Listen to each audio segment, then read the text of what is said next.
বলক যাওঁ আজি ৰাস চাবলৈ আৰু এতিয়া আমি ৰাস আহি পালোঁ।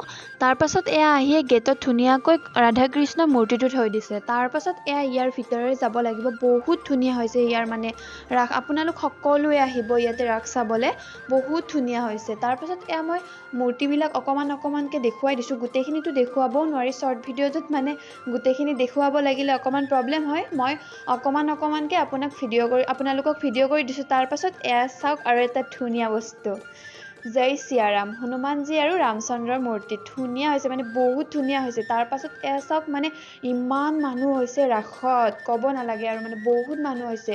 মই অকণমানকৈ ভিডিঅ' কৰিছোঁ, গোটেই দেখুৱাব নোৱাৰিলোঁ। তাৰপাছত এটা বস্তু চাই লওক। কি আনছা? মই ৰাসৰ পৰা কি আনছা? এই ময়দাৰ পাখি আনছো।